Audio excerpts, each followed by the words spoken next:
Hello and welcome back to Thought for the Day after a short break of a couple of weeks. We're very much in Easter season. Outside the sun is shining. All sorts of birdsong is thronging the air.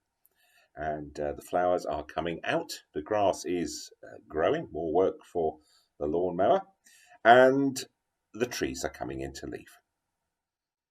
Spring often helps us think of outings. Places to explore if we're able to. Perhaps for many of us to the beach, to the seaside. And now we can do that in a socially distanced way.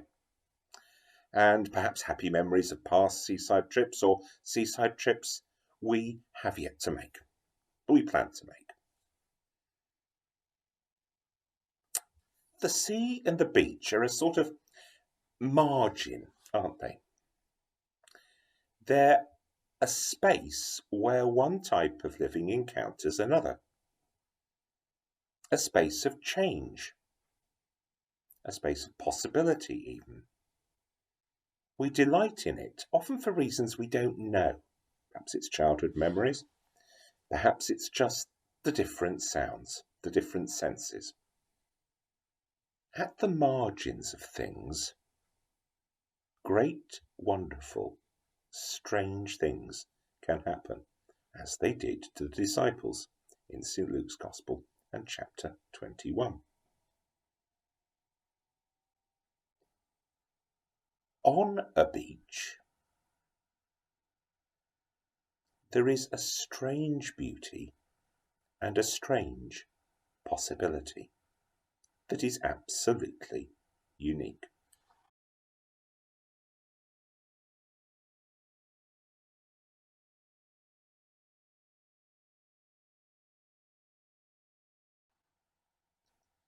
Let's hear the passage.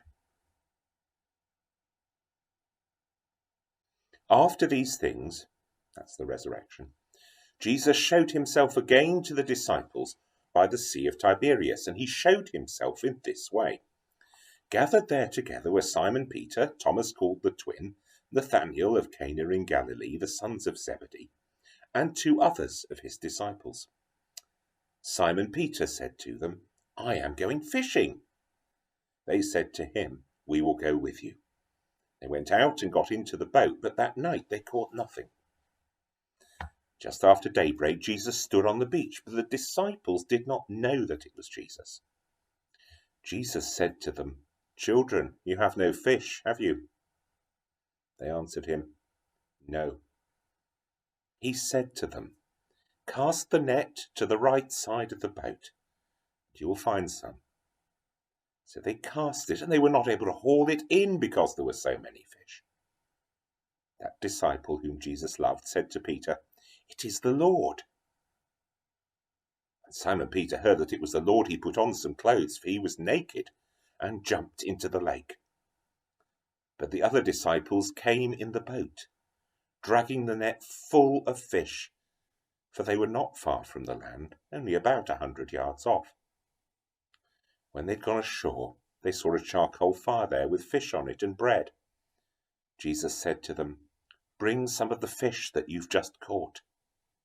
So Peter went abroad and hauled the net ashore, full of large fish, 153 of them. And though there were so many, the net was not torn. Jesus said to them, Come and have breakfast. Now, none of the disciples dared to ask him, Who are you? Because they knew it was the Lord. Jesus came and took the bread and gave it to them, and did the same with the fish. An amazing encounter, not on the seaside, but a lakeside beach, the margin between the world we live and breathe in and the world of God's amazing possibility. And simply gathered around the logs of a small fire and breaking a loaf and eating fish, a new encounter, a new beauty took place.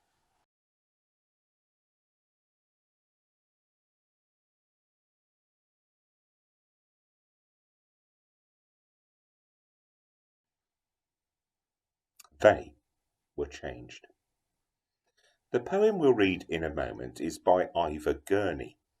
Ivor Gurney was a Gloucestershire poet, very much associated with the Cotswolds and with Gloucester Cathedral, where he was a chorister, which makes him one of the very few chorister poets.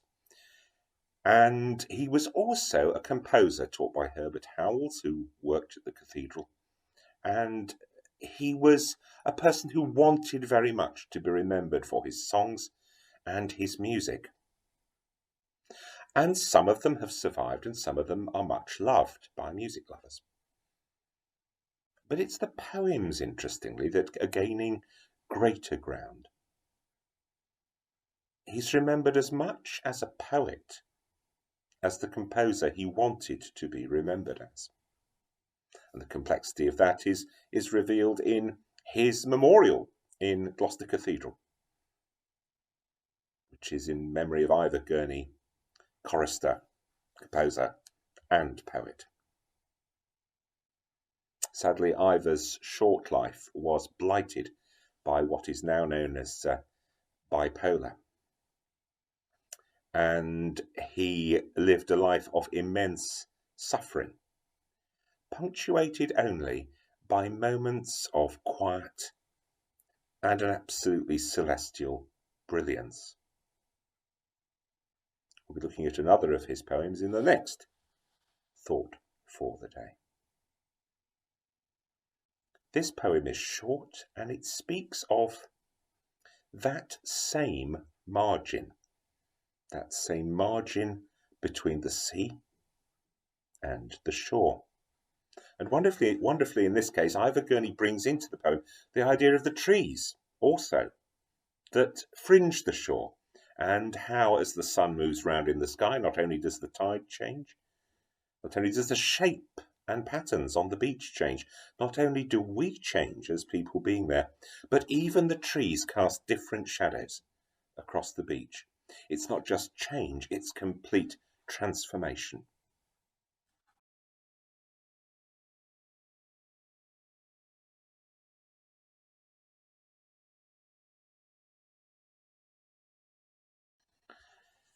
Ivor Gurney is inviting us to walk into and be changed by that margin of encounter with God, just in the same way that the disciples themselves were changed by the margin on the lake shore of Tiberias, and their encounter with the possibilities of God and the possibilities that lay invisible from them under the surface of the water.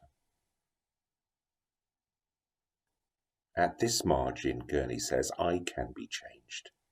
We can all be changed, just as were the disciples. We only need to dip our toes in the water in faith.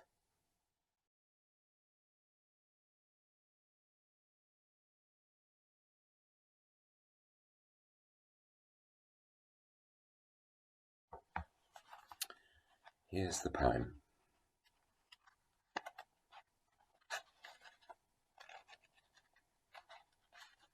It's called Sea Marge.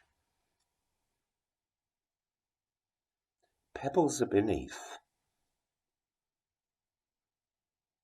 but we stand softly on them, as on land,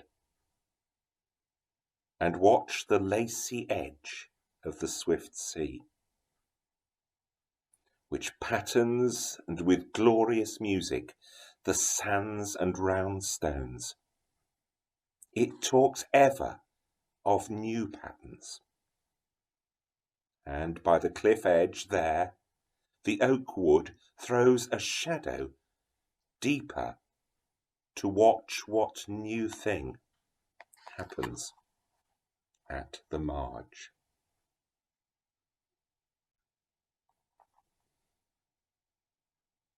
Follow, and you won't come out of that encounter unchanged.